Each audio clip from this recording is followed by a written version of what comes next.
മനുഷ്യന് ശാസ്ത്രബോധം ആർജിച്ചു എന്ന് വിശ്വസിക്കുന്ന ഇക്കാലത്തും ആധുനിക സമൂഹം ദുർമന്ത്രവാദത്തിൽ നിന്ന് മുക്തമല്ല എന്നതിന് തെളിവാണ് അരുണാചലിലെ മലയാളികളുടെ മരണം. സമ്പന്നതയും അഭിവൃദ്ധിയും മുന്നിൽ കണ്ട് അപകടത്തിലേക്കും അതുവഴി മരണത്തിലേക്കും നടന്നു കയറിയ സംഭവങ്ങൾ കേരളത്തിൽ ഇതാദ്യമല്ല.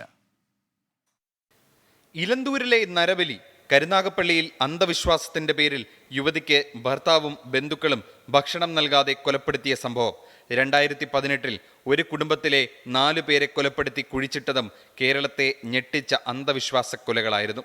സമാനമാണ് ദമ്പതികളും സുഹൃത്തും അരുണാചലിൽ മരിച്ച സംഭവം. അഭ്യസ്തവിദ്യരായ യുവാക്കൾ അന്ധവിശ്വാസത്തിലേക്ക് കടക്കുന്നതിന് കാരണങ്ങൾ പലതാണ്. സൈക്കോളജിക്കൽ പ്രോബ്ലം ആയിട്ടാണ് എനിക്ക് തോന്നുന്നത്. അതായത് വിഷാദം, ഡിപ്രഷൻ. ഇവർ കല്യാണം കഴിച്ചിട്ട് 13 വർഷമായി, പക്ഷേ ഇവർക്ക് മക്കളില്ല. അപ്പോൾ ഇവർ മക്കൾ വേണ്ടെന്ന് വെച്ചതായിരിക്കാം. എന്നാൽ പോലും സാധാരണ നമ്മൾ കണ്ടുവരാറുള്ളത് കല്യാണം കഴിച്ച് ഒരു 2 വർഷം കഴിഞ്ഞ് കുട്ടികളില്ലെങ്കിൽ തന്നെ ഭാര്യയും ഭർത്താവും തമ്മിൽ എന്തെങ്കിലുമൊക്കെ ചെറിയ പ്രശ്നങ്ങളുണ്ടാകും. അപ്പോൾ ഒരു നിരർത്ഥകത ഇവർക്ക് തോന്നിക്കാണും. ആയുർവേദ ഡോക്ടർമാരായിരുന്ന ദേവിക്കും ഭർത്താവ് നവീനും ആ ജോലി മടുത്ത് ബിസിനസ് ചെയ്യാൻ തീരുമാനിച്ചത് മുതലാണ് കാര്യങ്ങൾ കൈവിട്ടു തുടങ്ങുന്നത്. നവീൻ ഓൺലൈൻ ട്രേഡിങ്ങും കേക്ക് വിൽപ്പനയും നടത്തിയിരുന്നു.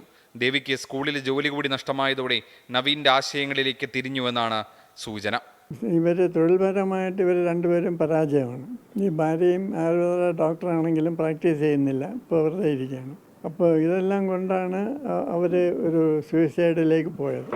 പിന്നെ ഇവർ നെറ്റിൽ സെർച്ച് ചെയ്ത് സുഖമായിട്ട് എങ്ങനെ മരിക്കാം എന്ന് മനസ്സിലാക്കി കാണും. ഈ ബ്ലേഡ് കൊണ്ട് വെയിൻ കട്ട് ചെയ്ത് മരിക്കുക എന്നുള്ളത് സുഖമരണത്തിനുള്ള ഒരു മാർഗമാണ്.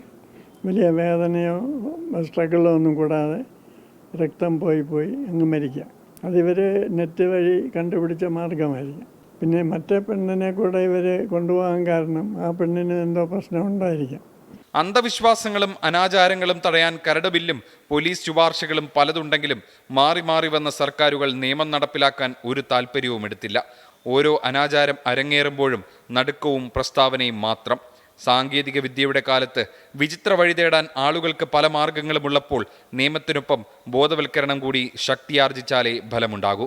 24 തിരുവനന്തപുരം.